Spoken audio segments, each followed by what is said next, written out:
These words by Leslie Pole Cosba. Flame of fire, spark of the universe that warmed our ancestral hearth, agent of life and death, symbol of truth and freedom, we strive to understand ourselves and our earthly home.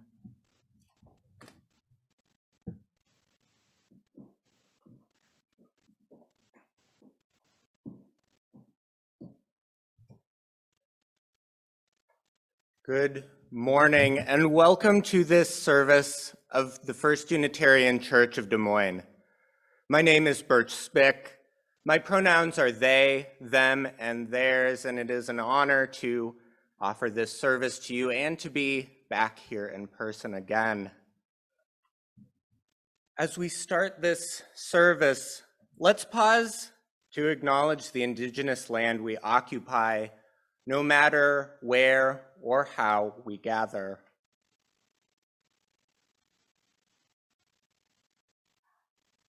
This congregation's building stands in the traditional homeland of the Bajoje people, known also as the Iowa, who now live primarily in the states of Nebraska, Kansas, and Oklahoma. It is the homeland also of the Meskwaki and Sauk peoples who still live in our state.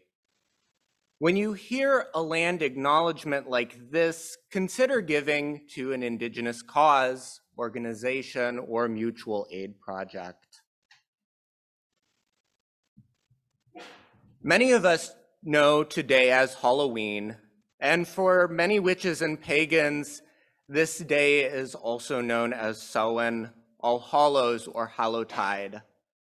It's a day when we celebrate the end and the beginning of our spiritual year, when the summer dies and the year prepares for rebirth. Many of us spend time reflecting on our ancestors, the persons and beings who have shaped us into the people we are today. We spend time reflecting on the year behind us and all that's happened, and we begin preparing for the year to come. With these things in mind, let's begin our service with these words by Reverend Marta Valentin. With honor and respect, these eyes see for you all manner of life which you could not have imagined. My lips move with the rhythm of your words flowing through me.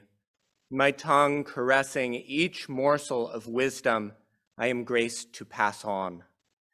Your DNA rides in my veins, and with every breath I take, your cautious steps from the past toward a fuller life become bold moves I make toward my destiny.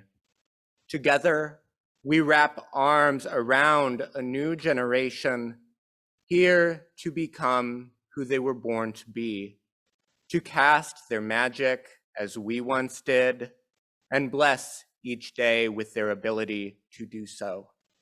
For you, dear ancestors, we live this day.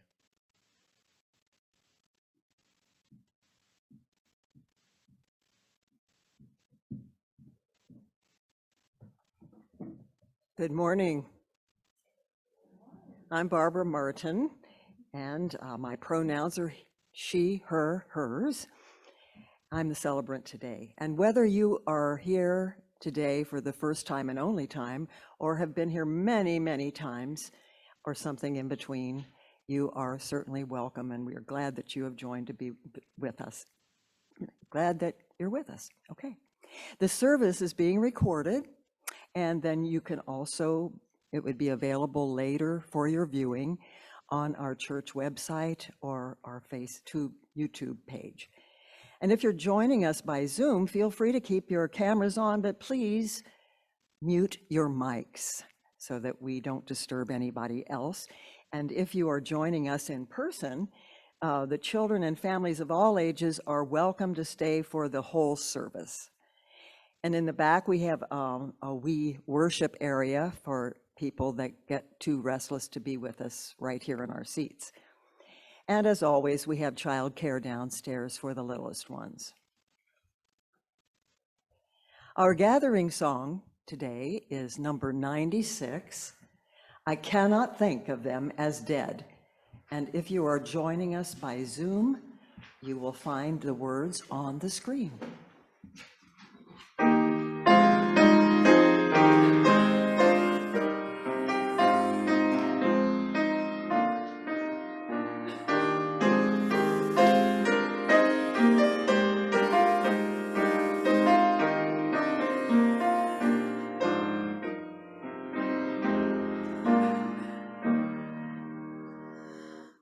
I cannot think of them as dead who walk with me no more.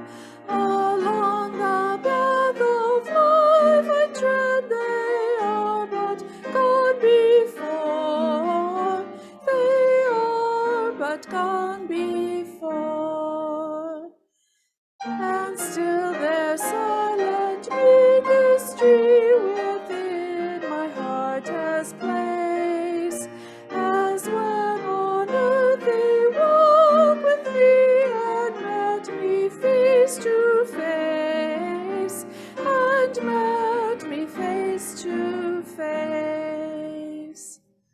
Their lives are made forever mine, what they to me have been, as left hands forth its sail and sign, and grave and deep within, and grave and deep within. Mine are they by an ownership, nor time nor death can flee. For God has given to love to keep its own eternally, its own eternally.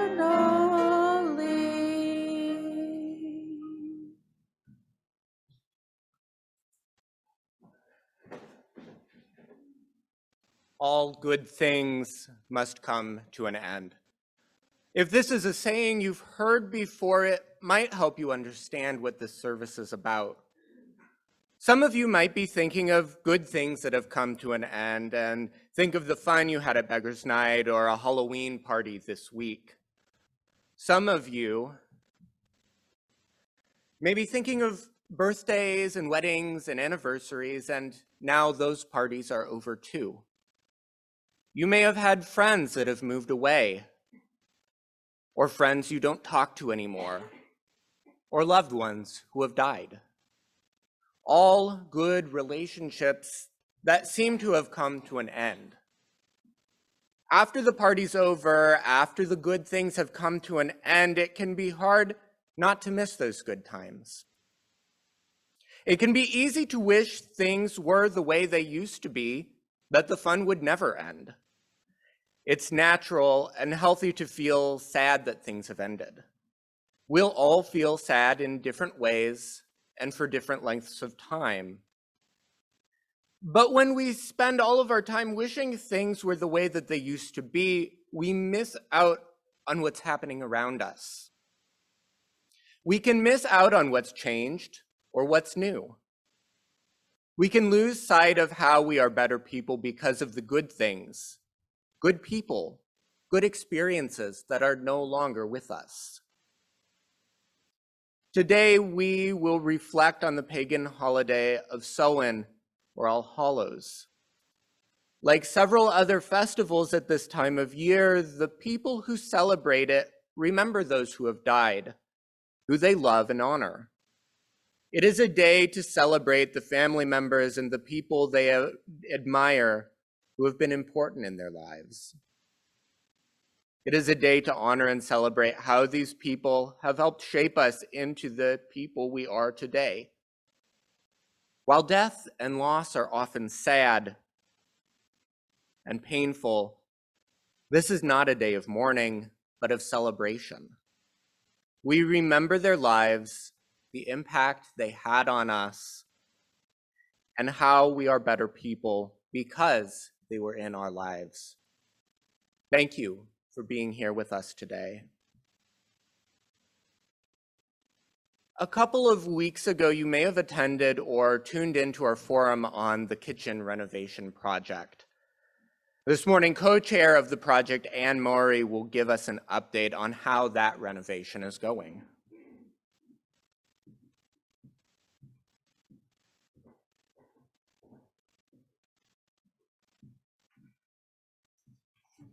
Hi, everybody. We're in the midst of trying to decide as a congregation whether we want to renovate our 64-year-old kitchen and how. There are 3 ways you can participate in the decision-making process in the next couple weeks. 1, meet me in the gathering space after the service, and I'll show you the 3 concepts and give you a mini tour of the kitchen. Sometimes you just need to see the possibilities while you're in the space. Or if you can't stay today, you could meet me in the church tomorrow morning at 11:30. Bring your lunch. We can talk 3 concepts and see firsthand what we're proposing. Or 3, are you the type that wants to talk about the details, like the grease trap, asbestos removal, types of appliances, skylights, or any special features? Or do you have other questions or feedback? Meet me next Sunday in the Stonewall Conference Room at 8:30 in the morning. That's a conference room right off the south entry. I hope you find the kitchen project exciting and a great boost to our community. Don't be left out. Learn about what's possible and give us feedback on what you like and what you don't like. After the kitchen committee collects all of the ideas, our architect will create a final proposal that reflects our feedback. Ultimately, the plan will come to us for a congregational vote very early next year.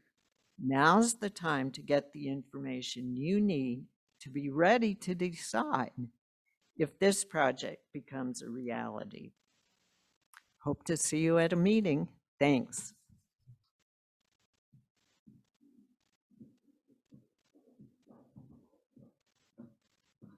Thank you for sharing that information, Anne. We make our journey together in this community of meaning, fostering one another's growth through services, classes, and fellowship. So many of us pour our time or talent into our life together. This is possible also through financial giving.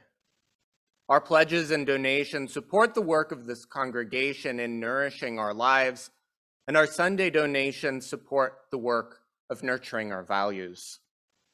So in this offering, let us be grateful for all that we have and all that we can give. Half of the offering we give today goes to our congregation's social justice work, and the other half will be split between our two faith and action partners, Knock and Drop and Just Voices, to support their work in our communities.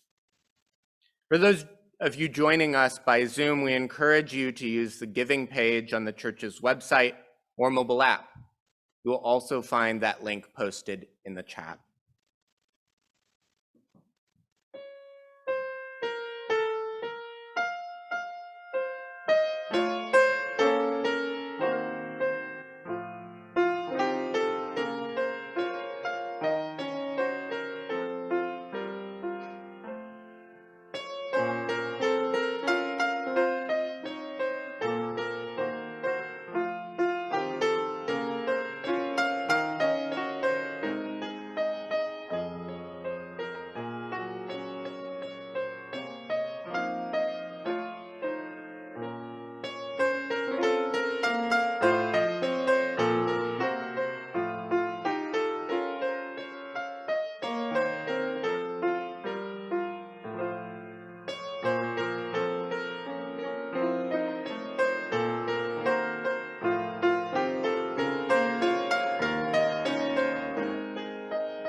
Grief and loss can involve a denial of what has occurred. But denying change, focusing on the way things used to be, can prevent us from seeing things as they are. This can prevent us from seeing how we and our situation have changed, for good or otherwise. Letting go of what is gone can allow us to be more aware of what remains. It can allow us to be more intentional by remembering how our past connects and informs our present. In our guided meditation, we'll focus today on two phrases. As you breathe in, say, "I welcome what is new." As you breathe out, say, "I let go of what is gone." Let's begin. Set your body comfortably, stably. Rest your hands in your lap, at your sides, or however you can rest them without straining. Straighten your back as much as you can without straining. Close your eyes if that helps you find your center. Now clench all your muscles. Start with your fingers and toes, then your arms and legs, your shoulders, your neck, your jaw. And now relax. Clench your muscles again. And relax. Breathe in. Say to yourself, I welcome what is new. Breathe out. Say to yourself, I let go of what is gone. Breathe in. Breathe out. Deep and steady. Reflecting on these words, we will meditate for 1 minute.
In this congregation made distant by space, but connected by care for one another, we gather each Sunday to tend to one another's joys and concerns.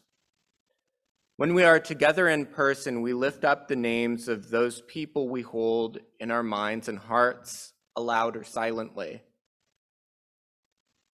If you are carrying someone in joy or concern this morning, speak them aloud now, silently or aloud. And if you're joining by Zoom, you may type them in the chat box.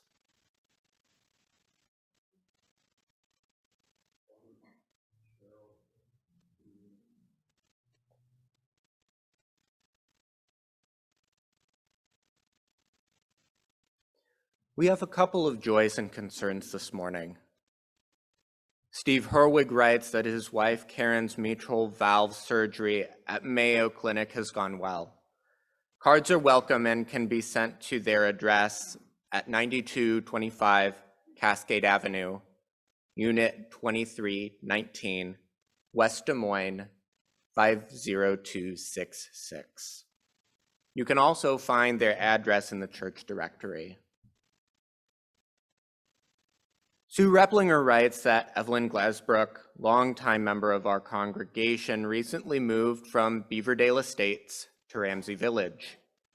You can send her cards and notes to 1611 27th Street, room 145, Des Moines, Iowa 50310.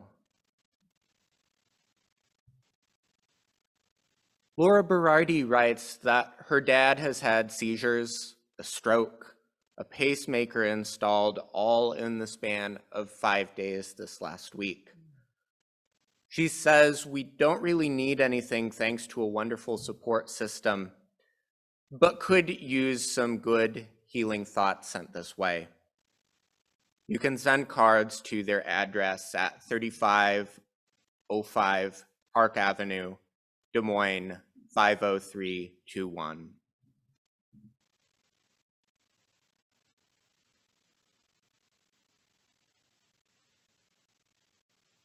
Let our hearts also be with all those near and far with people the world over who are in need of care and who care for their communities.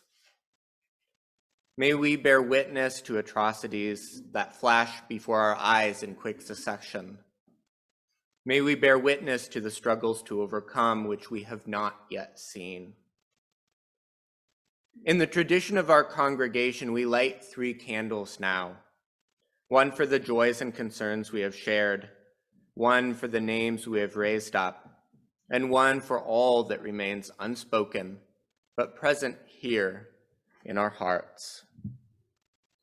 Gathered here together, we make a moment to honor these joys and sorrows.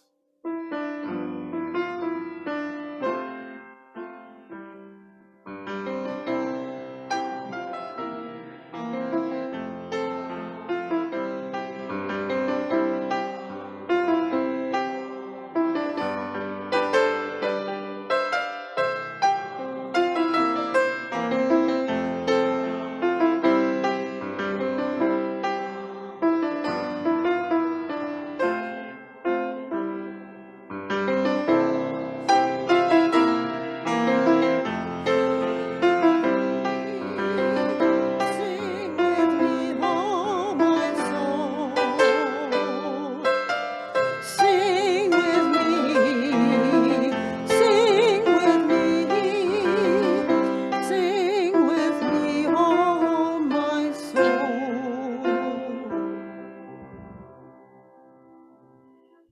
I read the words of John Beckett from Ancestor Work. Ancestors are those who came before us. They're our parents, grandparents, all of our many great-grandparents, and most of us know only a few names. But our ancestors go all the way back to the first modern humans 200,000 years ago or so. Then they go back further to the earlier human species that are now extinct, back to the first primate, to the first mammal, to the first animal, and to the very first single-celled life form 3.5 billion years ago. Now, without our ancestors, we would not be. Because they lived, we have life. Those are our ancestors of blood.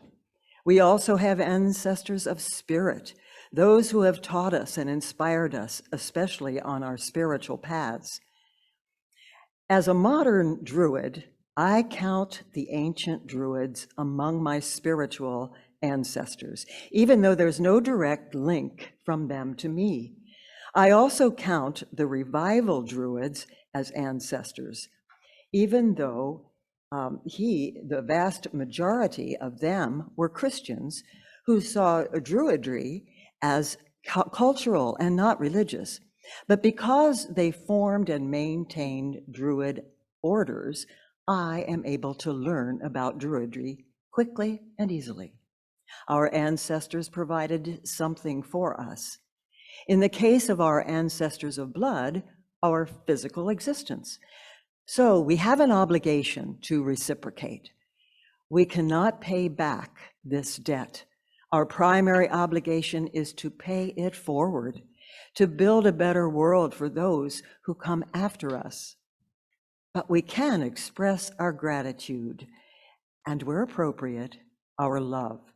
This is the foundation of ancestor work.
Our second reading from Many Winters by Nancy Wood.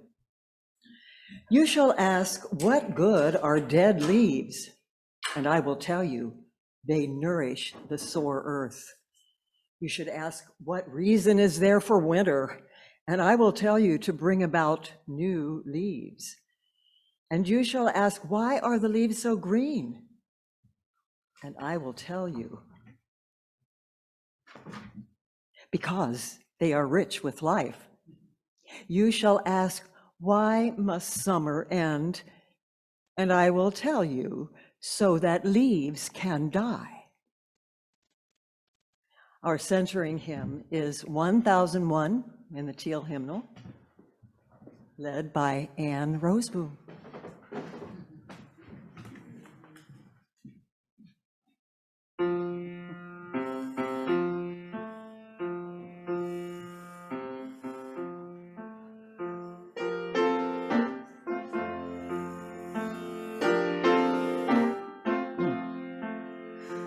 Listen more often to things than to beings. Listen more often to things than to beings. Is the ancestor's breath when the fire's voice is heard?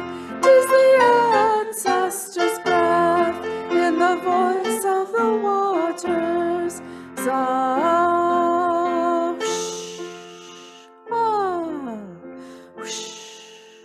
Those who have died had never, never left. The dead are not under the earth. They are in the rustling trees. They are in the groaning woods. They are in the crying grass. They are in the moaning rocks. The dead are not under the earth. So listen more often to things than to beings. Listen more often to things than to beings. 'Tis the ancestor's breath when the fire's voice is heard. 'Tis the ancestor's breath in the voice of the waters.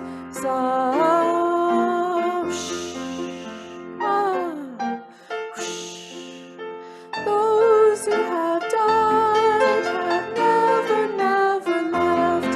The dead have a pact with the living. They are in the woman's breast. They are in the wailing child. They are with us in our homes.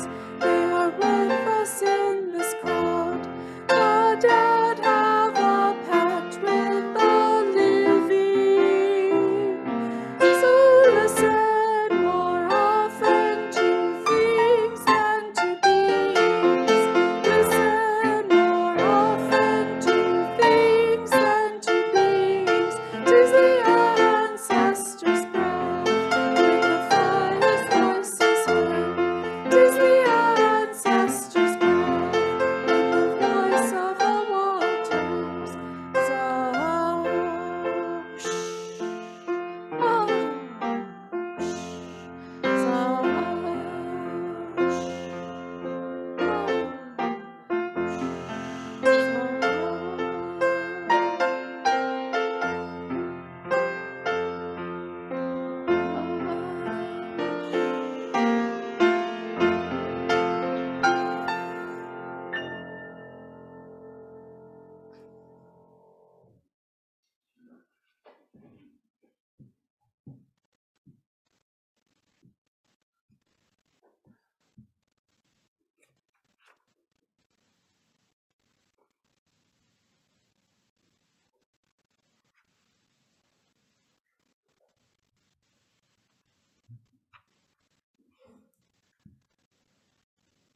A few weeks ago, my aunt, my oldest aunt, my mother's sister, passed away.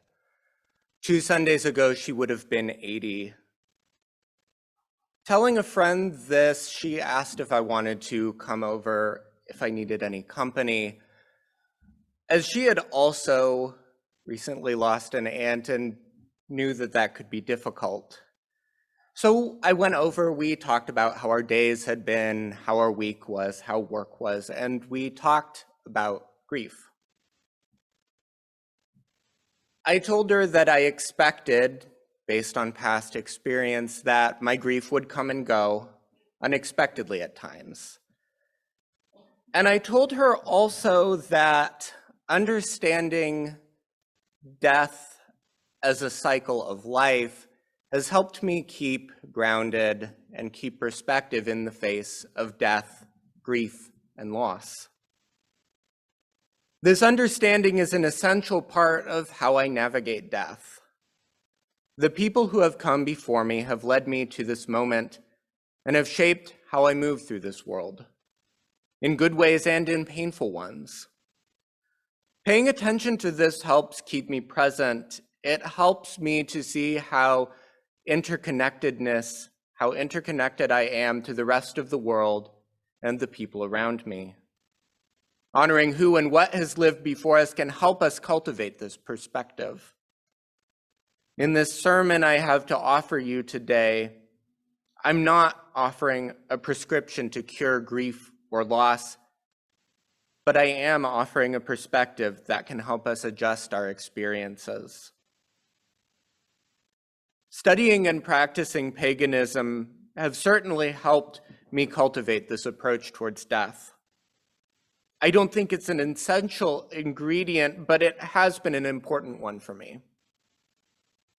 Many witches and pagans hold that life and death are not discrete qualities of being, but are interrelated experiences. You plant the seed, you nurture the plant, you harvest the grain, you plant the seed. The cycle spirals on and on, repeating itself, both new and familiar with each revolution. In the traditions that use the Wiccan Wheel of the Year for their liturgical calendar, people talk about Samhain as the third of the harvest festivals, preceded by Lammas and the autumn equinox. It's the last chance to reflect on what we've brought into existence in this last year and begin anticipating and preparing for the year to come. For many, a central component of this is honoring and communicating with ancestors. As we reflect on the natural world dying, going into hibernation to prepare for new emergence, we reflect on the many cycles of living and dying that have brought us to this moment. Living things die, and consequently new things emerge. These new things are tied to previous lives. We hear this sentiment in the words of Nancy Wood in our second reading. Each death I encounter makes more sense placed in the context of life's cycles. Although each death is new and unique, my approach to death is not. I've cultivated it for much of my life now. As a child and teenager, my family and I helped serve at many funeral masses at our local parish. And over the years, I've experienced the death of cousins, aunts, grandparents, great aunts and uncles. People who were old and young, close to me and further removed, deaths that were both anticipated and unexpected. But no death has felt like a loss so much as a transformation. I've never felt death terminating a relationship so much as changing the way I approach that relationship. Although the person in question is no longer physically alive, I am. And the people they knew are. And those of us who are still alive are forever changed because of that relationship. We carry those changes forward in our lives, consciously or not. As Esai Barnwell writes in our centering hymn, the dead are not under the earth. They are wailing in the wailing child. They are with us in our homes. They are with us in the crowd. In a more abstract way, I think this is true of anyone we encounter who is no longer physically present in our lives, but that might be a reflection for another time. When I count my ancestors, the persons and beings who have helped shape my life, I count grandparents, aunts, uncles, cousins, the people who raised me and their relatives. But I also count my advising professor from college, who has shaped how I understand being pagan and being a scholar of religion. I count some of the Catholic saints as my ancestors, who my own ancestors prayed to for intercessions and I have honored and venerated alongside gods and familiar ancestors alike. And I consider the land I've lived on and grew up to be an ancestor as well. All of these persons and beings have molded me into this version of a person you see before you now, and I exist as their legacy. So now I have two questions for you as we prepare to depart. Who are your ancestors? Who are the people, places, things that have helped shape you into who you are today? And how will you honor and remember that change? You might honor them in a formal or ritualistic way, or you might not. In an article written earlier this month, John Beckett gives us some insight into the breadth of forms honoring our ancestors can take.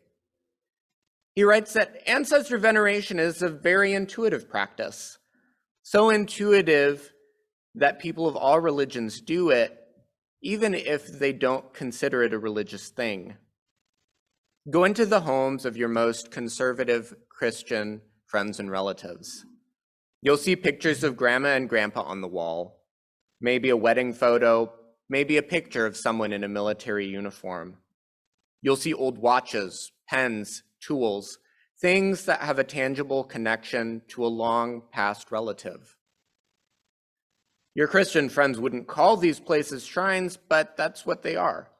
They're places of honor, even if no one ever sets a glass of wine in front of them as an offering. In a day-to-day way, I don't have a ritualized way of honoring my ancestors, but I honor them in other ways. I hang pictures of ancestors and icons of saints on my walls. And every day I see them and remember how we're connected and how that's changed me. I honor my grandmother every time I bake a pie. I honor my grandfather every time I brew one of his wine recipes. For many of them anyway, that feels closest to what they would have wanted, to be remembered in a daily, living way. And then during special observances like All Hallows, I honor them with offerings and ritual. You may be honoring your ancestors in a way like this already. So in the season of death and rebirth, I encourage you to find connection in the people and places that have willed you into existence. Dust off your grandparents' wedding photo. Bake that meal that reminds you of your friend. Walk in the woods and the hills near where you grew up. Pour out an offering on your shrine if that's what feels right. Though these people and places might not be physically present with us anymore, take up all that remains and know how much it's shaped you.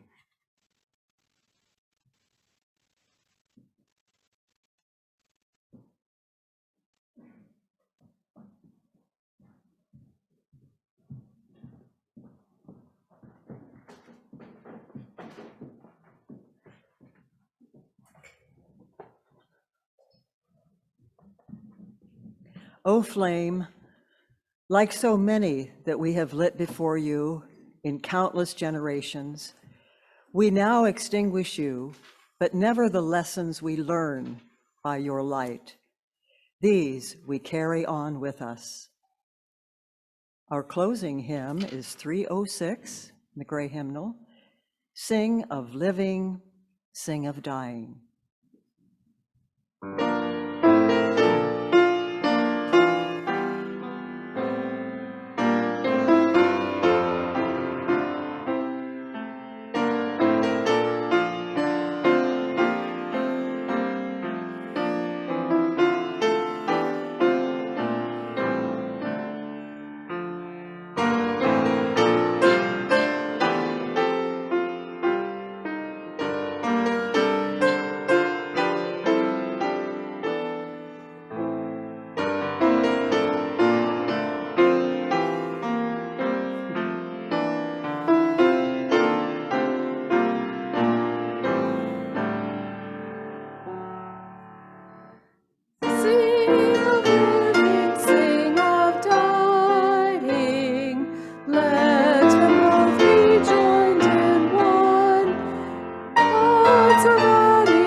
to a deeper loving, open to the gift of care, searching for a higher justice, helping others in despair.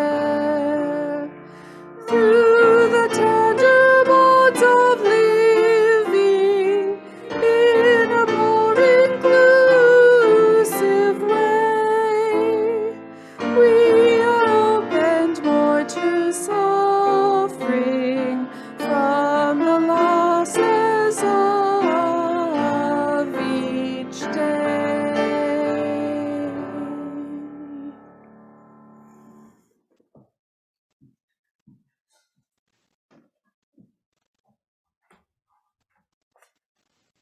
Our closing words are attributed to the Greek philosopher Heraclitus. Out of life comes death, out of death, life. Out of the young, the old, out of the old, the young, out of waking sleep, and out of sleep, waking. The stream of creation and dissolution never stops. The service has ended, but our service in the wider world continues. Peace, Ashe, may it be so. Amen.